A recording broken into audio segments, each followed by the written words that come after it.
अस्सलाम वालेकुम students, hope so आप खैरियत से होंगे।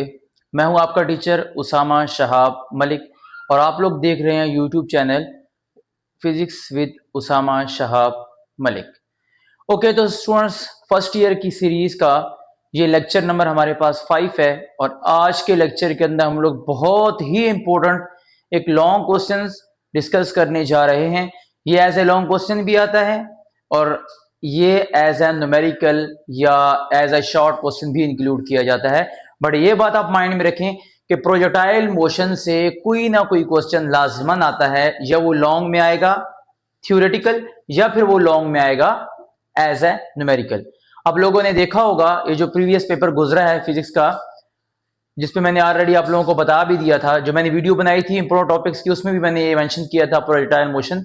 तो प्रोजेक्टाइल मोशन जो है ये एक हमारे पास इंपोर्टेंट टॉपिक है जिसको आज हम लोग डिस्कस करेंगे। ओके तो स्टूडेंट्स, बगैर किसी देर किए हम लोग जाते हैं बोर्ड पे। सबसे पहले हमारे पास मोशन इन 2 डायमेंशन। अब लोगों ने ये चीज बतानी है कि 2 डायमेंशनल मोशन क्या होती है। 2 डायमेंशनल मोशन क्या होती है, तो उसके अंदर हमारे पास क्या है, motion that place in 2 different directions at a same time. आपने किसी चीज को ऐसे फेंका कि वो 2 डायरेक्शन में मूव कर रहा है। फॉर एग्जांपल, मैं इस मार्कर को अगर यूं फेंकता हूं तो ये वर्टिकल भी और साथ में हॉरिजॉन्टली भी, आगे भी जा रहा है और ऊपर भी जा रहा है। तो ये 2 डायरेक्शन में मूव कर रहा है, वाई एक्सिस पे भी मूव कर रहा है और एक्स एक्सिस पे भी मूव कर रहा है। दैट्स वाई ये जो 2 डायमेंशनल मोशन होती है, इसमें एक बॉडी दोनों एक्सिस पे एट अ टाइम मूव करता है, जिसको हम लोग बोलते हैं 2 डायमेंशनल मोशन। इसकी एग्जांपल हमारे पास क्या होती है, प्रोजेक्टाइल मोशन जो 2 डायमेंशन में होती है। तो दोबारा सुने, 2 डायमेंशनल मोशन क्या होती है, ऐसी मोशन जो एट अ टाइम 2 एक्सिस पे मूव कर रही होती है, वाई एक्सिस पे या वर्टिकल एक्सिस पे और एक्स एक्सिस पे, जिसे हॉरिजॉन्टल एक्सिस भी बोलते हैं। अब प्रोजेक्टाइल मोशन क्या होती है, projectile motion is a 2 dimensional, बता चुका हूं, at motion under the action of gravitational force only. अच्छा, अब हम लोगों ने क्या देखना है कि जब हम लोगों ने यूं अगर बॉल को फेंका ऐसे और इसने यूं भी डिस्टेंस कवर किया और यूं भी डिस्टेंस कवर किया, यानी कि वो एक्स एक्सिस पे भी जा रहा है और साथ में वाई एक्सिस पे भी कवर कर रहा है, तो यहां पे कौन सी फोर्स इस पे एक्ट कर रही होगी, gravitational force, force of gravity, जो से वाई एक्सिस पे नीचे की तरफ मूव करवा के आएगी, और फोर्स ऑफ फ्रिक्शन जो होती है वो इसको हॉरिजॉन्टली एक्सेलरेट करवाएगी। अगर तो फिर हमारे पास मसला हो सकता है। अगर मैं इसको वाई एक्सिस देखता हूं तो वाई पे सिर्फ और सिर्फ ये क्या कर रहा है, ग्रेविटेशनल फोर्स एक्ट कर रही है। बट अगर एक्स एक्सिस देखता हूं तो बॉडी जब आगे की तरफ जा रही है तो इसे हवा या जिसे एयर रेजिस्टेंस बोलते हैं या कोई भी फ्रिक्शन उसे रोकेगी। अगर उस फ्रिक्शन को हम लोग निगलेक्ट नहीं करते तो हम लोग प्रोजेक्टाइल मोशन को फाइंड नहीं कर सकते। सो हमने क्या करना है, हमारे पास 2 टाइप की प्रोजेक्टाइल होती है, एक होती है रियल प्रोजेक्टाइल मोशन, एक होती है आइडियल। रियल कौन सी होती है, जिसमें हम एयर फ्रिक्शन को कंसीडर करते हैं। रियल प्रोजेक्टाइल मोशन क्या होती है, जिसके अंदर हम लोग एयर रेजिस्टेंस को कंसीडर करते हैं। और आइडियल प्रोजेक्टाइल क्या होता है, जिसके अंदर हम लोग निग्लेक्ट करते हैं एयर रेजिस्टेंस को। तो कह रहा है कि in ideal projectile motion we neglect air resistance, wind speed and all other effects influencing the flight of the real projectile. Flight जो मूव कर रहा है तो रास्ते में जो से फ्रिक्शन का सामना करना पड़ेगा, उसको हम लोग आइडियल केस के अंदर क्या कर देंगे, निग्लेक्ट कर देंगे, अच्छे से समझने के लिए, पढ़ने के लिए। क्योंकि अगर मैं यूं मूव करवाता हूं इसको और यहां से हवा पड़ती है तो ये यूं मूव कर जाएगा, या फिर अगर हवा होती है तो ये क्या पता ऐसे मूव कर जाए, या पहली दफा बॉल बहुत दूर गया दूसरी दफा करीब गिर जाए। तो हम लोग इसकी अंडरस्टैंडिंग नहीं कर सकते हैं अगर हम लोग एयर फ्रिक्शन को निग्लेक्ट नहीं करते हैं। ओके स्टूडेंट्स, तो मैंने एक एग्जांपल ली है, एक फुटबॉल को यहां से किक किया तो इसने अब देखें यूं भी मूव किया, ऊपर की तरफ भी गया, और ये एक्स एक्सिस पे भी यूं भी मूव कर रहा है। तो ये इसने दोनों एक्सिस पे मूव किया, किधर मूव किया, दोनों एक्सिस पे मूव किया। आपको पता है कि जो इसका वाई एक्सिस होता है इसको हम लोग बोलते हैं साइन थीटा, और जो एक्स एक्सिस होता है उसको हम लोग क्या बोलते हैं, cos theta. Consider a ball is thrown at some angle. अब यहां पे एक चीज यूज की है, एंगल जो है वो 0 से ग्रेटर होना चाहिए और 90 से लेस होना चाहिए। What is the reason behind? अगर तो एंगल 90 का है तो आप अगर बॉल को ऊपर फेंकते हो तो वो नीचे वापस आएगा, वो प्रोजेक्टाइल की तरफ नहीं जाएगा। तो प्रोजेक्टाइल मोशन अगर किसी भी बॉडी ने करनी है तो आपने उसको ये डायरेक्शन देनी होगी। मतलब 90 अगर ये है ना, अब इस बॉल को अगर यहां ऊपर फेंकते हो तो वो वापस आएगा, प्रोजेक्टाइल मोशन को फॉलो नहीं करेगा। बट लेस देन 90 अगर ऐसे फेंकते हो तो बॉल यहां से यूं जाएगा, और ऐसे फेंकते हो तो फिर बॉल यहां से यूं जाएगा, और ऐसे फेंकते हो तो फिर बॉल यहां से यूं जाएगा। सो एंगल जो हमारे पास होना चाहिए वो लेस देन 90 होना चाहिए और ग्रेटर देन 0 होना चाहिए। Okay, the ball will move in the curve path, it covers vertical as well as horizontal displacement. मैं पहले बता चुका हूं कि 2 डायमेंशनल मोशन ऐसी मोशन होती है कि जो वर्टिकली भी मूव कर रही होती है और हॉरिजॉन्टली भी मूव कर रही होती है। ओके जी, there are 2 forces acting on the body, gravitational force and frictional force. Gravitational force कौन सी है? जो इसको वाई एक्सिस पे मूव करा रही है, और फ्रिक्शन फोर्स कौन सी है? जो इसको रोक रही है एक्स एक्सिस पे मूव करने के लिए। वाई एक्सिस पे जाने के लिए कौन रोक रहा है? Gravitational force. और एक्स एक्सिस पे कौन सी रेजिस्टेंस लग रही है?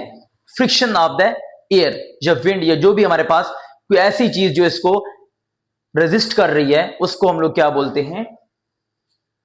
Frictional force. इन आइडियल प्रोजेक्टाइल हम पढ़ चुके हैं, वी इग्नोर द रेजिस्टेंस। हम लोग एक्स एक्सिस पे फ्रिक्शन एफ एक्स को क्या कर दिया? 0 कर दिया। एफ एक्स फ्रिक्शन, जब मैंने फ्रिक्शन को निगलेक्ट किया, मैंने कहा कि आइडियल सिस्टम ऐसा सिस्टम होता है जिसके अंदर हम एयर फ्रिक्शन को या एयर रेजिस्टेंस को निगलेक्ट कर देंगे। तो निगलेक्ट कर दिया तो ए एक्स इज इक्वल टू 0 हो गया। आप बताएं क्यों? क्या बॉडी मूव नहीं कर रही? कर रही है। फिर एक्सेलरेशन ऑन एक्स एक्सिस क्यों 0 हो गया? तो स्टूडेंट्स, एक्सेलरेशन की डिफिनेशन होती है rate of change of velocity. क्या होती है? Rate of change of velocity. जब मैंने एयर रेजिस्टेंस को निगलेक्ट कर दिया, इसका मतलब क्या है कि बॉडी एक्स एक्सिस पे कॉन्स्टेंटली मूव करेगी, क्योंकि रेजिस्टेंस ही नहीं है। तो अगर वो कॉन्स्टेंटली मूव करेगी तो फिर एक्स एक्सिस पे जो एक्सेलरेशन होगी वो 0 हो जाएगी। दोबारा सुने, मैंने कहा कि मैंने फ्रिक्शन को निगलेक्ट कर दिया। अब फ्रिक्शन को निगलेक्ट कर दिया, इसका मतलब यह है कि बॉडी जो एक्स एक्सिस पे रोटेट कर रही है वो विदाउट एनी फ्रिक्शन मूव कर रही है। ठीक हो गया? और ए एक्स यानी कि एक्सेलरेशन ऑन एक्स एक्सिस मैंने क्या कहा? 0 है। क्यों भाई? हॉरिजॉन्टल एक्सिस में एक्सेलरेशन क्यों 0 है? फिर एक्सेलरेशन का फार्मूला क्या होता है? Rate of change of velocity. अब अगर फ्रिक्शन को आप लोग निगलेक्ट कर रहे हो तो आपकी जो वेलोसिटी है वो चेंज नहीं हो रही है। वेलोसिटी क्या रहेगी? कांस्टेंट रहेगी। और अगर वेलोसिटी कांस्टेंट रहेगी तो एक्सेलरेशन भी क्या हो जाएगा? 0 हो जाएगी। Okay, in horizontal motion there is no force acting on a body, so no acceleration, the body will move constant horizontal velocity. In vertical motion force of gravitation, अच्छा अब वही बताया कि x पे हमने 0 कर दिया, बट जो y एक्सिस पे एक्सेलरेशन है वो किसके इक्वल हो जाएगा? हमारे पास ग्रेविटी के। तो ए वाई हमारे पास क्या आ जाएगा? F Y friction on Y axis किसकी इक्वल है हमारे पास? ग्रेविटी के, फोर्स ऑफ ग्रेविटी के। और ए वाई यानी कि acceleration on Y axis equal to हो जाएगा ग्रेविटी के। तो एक्सेलरेशन ऑन एक्स एक्सिस क्या हो गया? 0, और एक्सेलरेशन ऑन वाई एक्सिस हमारे पास क्या हो जाएगा? ग्रेविटी के, जी के इक्वल हो जाएगा। होप सो के यहां तक आप लोगों को पॉइंट सारे क्लियर हो गए होंगे। दोबारा से, अगर कोई बॉडी एक्स एक्सिस पे मूव कर रही है और हम फ्रिक्शन को निगलेक्ट कर देते हैं, फ्रिक्शन को खत्म कर देते हैं, तो वो बॉडी कॉन्स्टेंटली मूव करेगी। और जब बॉडी कॉन्स्टेंटली मूव करेगी तो इसका मतलब क्या हुआ कि बॉडी कांस्टेंट मूव कर रही है तो एक्सेलरेशन भी क्या हो जाएगी? 0 हो जाएगी एक्स एक्सिस पे। ओके, और जो वाई एक्सिस है वहां पे एक्सेलरेशन किसकी इक्वल हो जाएगी? ग्रेविटी के, क्योंकि वहां फोर्स ऑफ ग्रेविटी एक्ट कर रही होती है। ओके, अब हमारे पास आ गया ट्रेजेक्टरी क्या होती है। तो पाथ फॉलो, ये जो रास्ता एक बॉल फॉलो करता है, कोई प्रोजेक्टाइल जो है वो जो पाथ फॉलो करता है, उस पाथ को हम लोग क्या बोलते हैं? ट्रेजेक्टरी। जो कोई भी प्रोजेक्टाइल एक पाथ फॉलो करता है, जिस पाथ से वो गुजरता है, उसको हम लोग क्या बोलते हैं? ट्रेजेक्टरी बोलते हैं। ओके, अब इसका एक दो पोर्शंस आएंगे, इसका पार्ट है आगे। वो कहता है projectile motions of an object launched horizontally. क्या मतलब? मैं एक छत पे खड़ा हूं और मैंने बॉल को यूं फेंका एक्स एक्सिस पे, या मार्कर को मैंने यूं फेंका एक्स एक्सिस पे। किधर खड़ा हूं मैं? छत के ऊपर खड़ा हूं और मैंने बॉल को हॉरिजॉन्टली लॉन्च किया, यूं करके। हॉरिजॉन्टल मतलब क्या होगा कि on the along the X axis launch किया, जैसे मैंने यहां पे लॉन्च किया अलोंग द एक्स एक्सिस। तो क्या होगा? When a projectile is thrown horizontally with some initial velocity V I under action of gravity. Okay, फिर क्या होगा? जो वी आई एक्स है, क्योंकि मैंने हॉरिजॉन्टली लॉन्च किया है, दोबारा सुने, मैंने वी आई एक्स यानी कि V initial velocity along X axis V I की इक्वल होगी इनिशियल वेलोसिटी की। क्यों? क्योंकि मैंने इसको लॉन्च किया एक्स एक्सिस पे, तो एक्स एक्सिस पे तो इसकी वेलोसिटी होगी, but V I Y velocity on the Y axis इसकी जीरो होगी। उसका रीजन आपको पता चल गया होगा कि मैंने जो लॉन्च किया है प्रोजेक्टाइल, वो मैंने अलोंग द एक्स एक्सिस किया है, तो पहले तो वो एक्स एक्सिस पे जाएगा, फिर वो नीचे गिरेगा। तो इस वजह से हम लोग इसका जो वाई वाला कंपोनेंट है V I Y equal to zero put करते हैं। ओके, अगर हम लोग फाइनल वेलोसिटी की बात करते हैं, कहीं भी क्योंकि लॉन्च होने के बाद किसी भी जगह पे आप लोग फाइनल वेलोसिटी फाइंड कर सकते हैं, तो मैंने यहां पे फाइंड किया वी एफ एक्स और V I Y. V F X किसके इक्वल होता है? ये आप लोगों ने एक चीज पढ़ी है, ये इक्वेशन ऑफ मोशन है। तो हम लोग क्या फाइंड करेंगे यहां पे? इसका वी एफ एक्स कंपोनेंट कौन सा? ये वाला वी फाइनल इनिशियल वेलोसिटी का एक्स कंपोनेंट ये। अब हम लोग फाइनल वेलोसिटी का एक्स कंपोनेंट और फाइनल वेलोसिटी का वाई कंपोनेंट देखने जा रहे हैं। ओके, वी एफ यहां से आया, वी आई एक्स क्योंकि एक्स का फाइंड करना है, तो X is plus A x T. X क्यों आ रहा है? क्योंकि मैं किसका फाइंड कर रहा हूं? Along the X axis. Okay, V F X V I X A X equal to zero. कहां पे लिखा था G A X equal to zero? जे हमने कहा था कि एक्सेलरेशन जो होती है along X axis for an ideal projectile क्या होती है? जीरो। जब मैंने जीरो को मल्टीप्लाई कराया तो ये तो आ गया जीरो। अब देखिए बेटा जी, यहां पे वी आई एक्स को मैंने लिखा वी आई कॉस थीटा। कोई बंदा बता सकते क्यों मैंने वी आई एक्स को क्यों लिखा? क्योंकि एक्स एक्सिस पे हम लोग किसको कंसिडर करते हैं? कॉस थीटा को। और वाई एक्सिस पे क्या होता है? Sine theta. ये वी आई एक्स था, सो दैट्स मैंने इसके साथ क्या लिखा? V I cos theta. तो फाइनल वेलोसिटी का जो एक्स कंपोनेंट आया वो मेरे पास क्या आ गया? V I cos theta. First equation of motion use की एक्स के लिए, सारी चीजें पुट करने के बाद मेरे पास क्या आ गया? फाइनल वेलोसिटी का एक्स कंपोनेंट। ओके, अब फाइनल वेलोसिटी का वाई कंपोनेंट कैसे आएगा? वही हम लोगों ने यूज किया, यहां पे सारी जगह पे वाई आ जाएगा। अब V I Y is equal to zero, क्योंकि जिस केस को हम लोग स्टडी कर रहे हैं उसके अकॉर्डिंगली मैंने जो बॉडी को लॉन्च किया वो हॉरिजॉन्टली लॉन्च किया, उसको मैंने एक्स एक्सिस पे लॉन्च किया, तो उसका जो वाई एक्सिस था वो क्या था? Velocity, initial velocity on Y हमारे पास क्या हो गई? जीरो हो गई, प्लस जी ए वाई के सी इक्वल है जी, हमने लिखा ए वाई इक्वल है जी के, जी और टी। तो वी एफ वाई मेरे पास क्या आ गया? जी टी आ गया। अब अगर किसी भी चीज का एक्स और वाई कंपोनेंट, किसी भी वेक्टर का एक्स और वाई कंपोनेंट आप लोग फाइंड कर लेते हैं, तो फिर उसका मैग्नीट्यूड भी फाइंड किया जा सकता है। हम लोगों ने ये यूनिट नंबर 2 के अंदर पढ़ा था, resolution of a vector into rectangular component, कि जब एक वेक्टर को, फोर्स वेक्टर है ना, एक वेक्टर को जब हम लोगों ने उसके कंपोनेंट में यानी कि वी एफ एक्स में और वी एफ वाई में, एक्स कंपोनेंट में और वाई कंपोनेंट में निकाल लिए दोनों कंपोनेंट, तो फिर हम उसका मैग्नीट्यूड भी फाइंड कर सकते हैं। तो कैसे फाइंड करते हैं?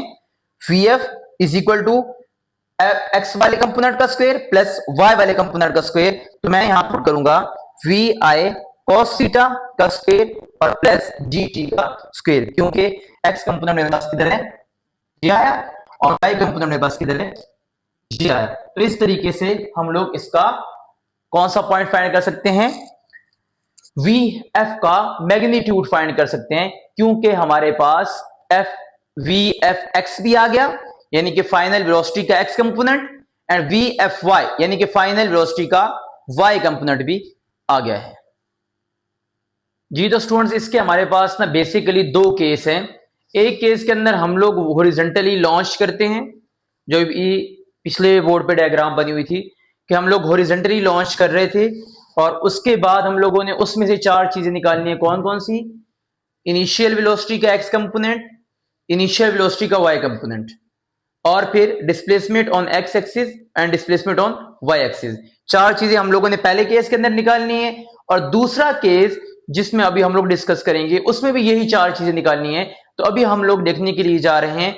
लास्ट में मैंने आपको बता दिया कि how we can find the magnitude, जब हम लोगों के पास वी एफ के फाइनल वेलोसिटी का एक्स कंपोनेंट और फाइनल वेलोसिटी का वाई कंपोनेंट हम लोगों ने फाइंड कर लिया, तो हम लोग फाइनल वेलोसिटी का मैग्नीट्यूड भी फाइंड कर सकते हैं वी एक्स और वी वाई का स्क्वायर लेने के और उनको ऐड करके। डायरेक्शंस के लिए हम लोग को पता है टेन थीटा होता है। Some people have curly brown hair through proper brush. तो हमें हमेशा वाई कंपोनेंट हमारे पास ऊपर आता है और एक्स नीचे आता है। वाई की वैल्यू हम लोगों ने निकाली थी जी टी, और एक्स की हम वी एफ एक्स की वैल्यू जो हमारे पास आई थी वी आई कॉस थीटा। तो हमारे पास थीटा का एंगल थीटा क्या आ जाएगा? Tan inverse G T by V I cos theta. ये तो हमारे पास वही हो गया जो पीछे वाला काम चलता आ रहा है। सेकेंडली, अब जो मेरे पास नई चीज आई है, उसी केस के अंदर हॉरिजॉन्टल डिस्प्लेसमेंट कि यूं कितनी डिस्प्लेसमेंट हुई वो हम लोग देखेंगे। तो फार्मूला यूज होता है S is equal to V T, simple distance का फार्मूला है। हमने एक्स एक्सिस पे फाइंड करनी है, तो X is equal to V I X T, और वी आई एक्स की वैल्यू हम लोगों ने फाइंड कर चुके हैं V I cos theta T. तो बहुत ही सिंपल सा काम, वी आई एक्स का कंपोनेंट की जो वैल्यू निकाली है हम लोगों ने वो इस फार्मूले के अंदर पुट की, तो हम लोगों ने हॉरिजॉन्टल डिस्प्लेसमेंट निकाल ली। कितनी चीजें हम लोग निकाल चुके हैं? वी इनिशियल के दोनों कंपोनेंट, वी फाइनल के दोनों कंपोनेंट, वी फाइनल का मैग्नीट्यूड, डायरेक्शन और हॉरिजॉन्टल डिस्प्लेसमेंट।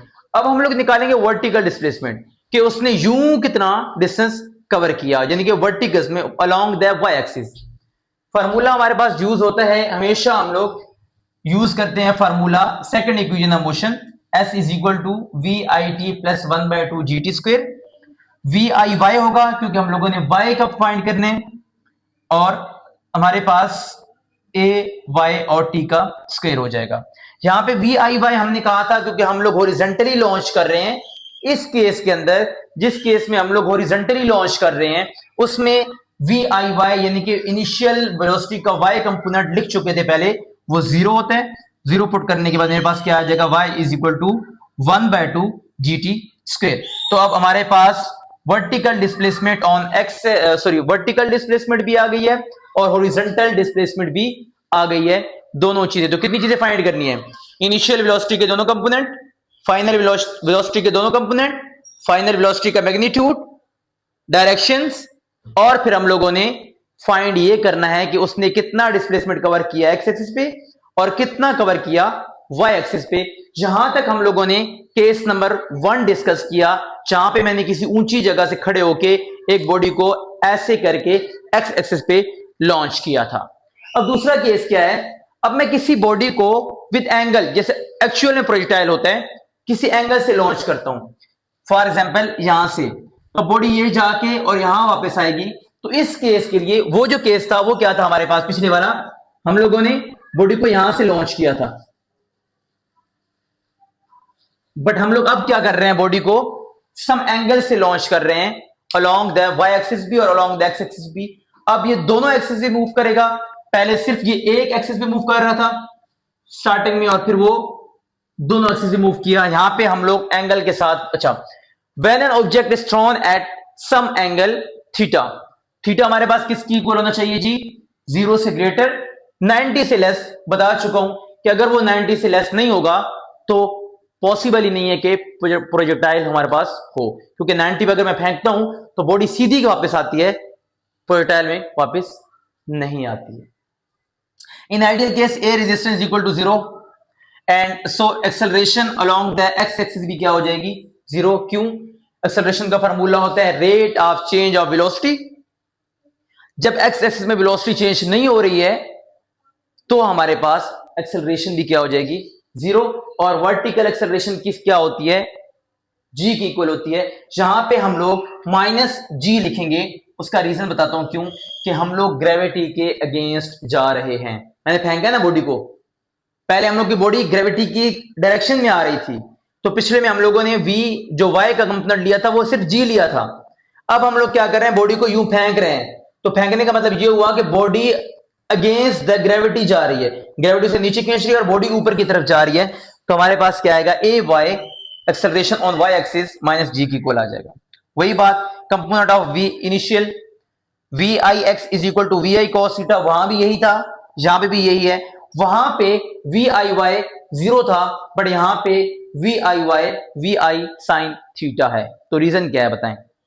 तो बेटा जी रीजन ये है कि वहां पे वाई एक्सिस था ही नहीं, बॉडी को हम लोगों ने यहां से लॉन्च किया था, तो वहां पे वाई एक्सिस था ही नहीं, बल्कि सिर्फ एक्स एक्सिस पे मूव कर रही थी स्टार्टिंग में। यहां पे क्या है, इनिशियल वेलोसिटी जो है वो बॉडी ये जा रही है यहां से यूं, तो इसके ऊपर भी जा रही है और आगे भी जा रही है। सो दैट्स व्हाई दोनों कंपोनेंट लिए जाएंगे। तो आप लोगों ने क्या डिफरेंस याद रखना है इस केस में, जहां पे प्रोजेक्टाइल को विद सम एंगल से मूव करवाया जाएगा, विद सम एंगल, तो वहां पे हमारे पास दोनों एक्सेस ये आएंगे, और जब हॉरिजॉन्टली लॉन्च किया जाएगा वहां पे हमारे पास वी आई वाई का कंपोनेंट जीरो आ जाएगा। ओके, फाइनल वेलोसिटी का कंपोनेंट वही चीज जो हम लोग पहले अभी कर चुके हैं, वी एफ एक्स, सेम वही डेरिवेशन है, वी आई कॉस थीटा हमारे पास आएगी। और अब हमारे पास क्या आ, कैसे वी आई कॉस थीटा, अब देखें ए एक्स, मैं बता चुका हूं कि एक्सेलरेशन अलोंग एक्स एक्सिस क्या है, जीरो है। तो जब हम लोग यहां पे पुट करेंगे जीरो, तो ये सारी टर्म क्या हो जाएगी, जीरो। तो हमारे पास क्या बचेगा, वी आई एक्स, और वी आई एक्स की वैल्यू हमारे पास क्या है, वी आई कॉस थीटा। वही फाइनल वेलोसिटी का जब हम लोग y कंपोनेंट लेंगे, वही फार्मूला यूज कर रहे हैं, V I Y A Y T. अब देखें वी आई वाई मेरे पास ये है, वहां पे मेरे पास जी टी था, यहां पे माइनस जी टी है। मैं बता चुका हूं आप लोगों को कि इसका रीजन क्या है, कि हम लोग ग्रेविटी के अगेंस्ट जा रहे हैं। तो वी आई वाई हमारे पास क्या है, वी आई वाई ये वी आई साइन थीटा, और ए वाई क्या है, ए वाई हम लोगों ने लिखा माइनस जी। तो यहां पे वैल्यूज पुट करने के बाद मेरे पास क्या आ गया, V I sine theta minus G T, ये एफ का वाई कंपोनेंट और ये फाइनल वेलोसिटी का एक्स कंपोनेंट। अब जब दोनों कंपोनेंट हमारे पास आ जाते हैं तो हम लोग मैग्नीट्यूड फाइंड कैसे करते हैं जी, लिखने के लिए V F is equal to X component का और वाई कंपोनेंट का स्क्वायर। तो मैं एक्स कंपोनेंट का स्क्वायर और वी एफ वाई यानी कि वाई कंपोनेंट का स्क्वायर ले लिया। यहां पे दोबारा वही बात आएगी, डायरेक्शन के लिए वही फार्मूला जो यहां पे यूज किया है, सिर्फ यहां पे वैल्यूज चेंज है। वहां पे हमारे पास जी टी थी, यहां पे हमारे पास क्या है, V I sine theta minus G T, और नीचे वही है V I cos theta, same वही चीज आ रही है, सिर्फ हमारे पास ये y का कंपोनेंट चेंज हुआ है। पूरे दो इक्वेशन के अंदर जो डिफरेंस आ रहा है वो सिर्फ ये डिफरेंस आ रहा है कि यहां पे हम लोग y को भी टच कर रहे हैं इनिशियल वेलोसिटी में, वहां पे y नहीं था क्योंकि हम लोगों ने हॉरिजॉन्टली लॉन्च किया था, किसी भी जगह ऊपर से जगह से फेंका था, जहां पे हम लोग पूरा प्रोजेक्टाइल जो है वो लॉन्च कर रहे हैं। ओके, थीटा हम लोगों ने फाइंड कर लिया। अब आ गया हॉरिजॉन्टल डिस्प्लेसमेंट, वही काम same, horizontal displacement V I X T, यहां पे हमारे पास क्या है, वी एफ एक्स टी और वी एफ कॉस थीटा के हमारे पास इक्वल आ गया, वो हम लोगों ने इजीली फाइंड कर लिया। वर्टिकल डिस्प्लेसमेंट क्या होगी, वही फार्मूला जो यहां पे यूज किया गया, y is equal to V I Y T one by A T A Y G T square.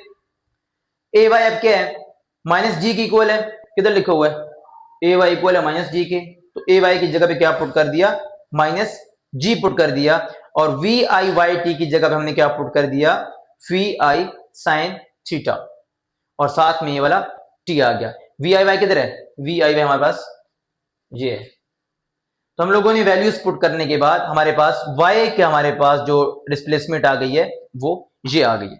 तो स्टूडेंट्स समझने वाली बात क्या है, आपने क्या क्या चीज फाइंड करनी है, मैं यहाँ पे रफ में लिख रहा हूं कि दो केस हैं, दोनों केस के अंदर आप लोगों ने पहले फाइंड करना है वी आई एक्स, फिर करना है वी आई वाई, फिर करना है आप लोगों ने वी एफ एक्स, फिर आप लोगों ने करना है वी एफ वाई, फिर आप लोगों ने फाइंड करना है वी एफ खुद, फिर आप लोगों ने फाइंड करना है थीटा, फिर आप लोगों ने फाइंड करना है डिस्प्लेसमेंट ऑन, जिसे आप लोग कह सकते हो कि डी ऑन एक्स एक्सिस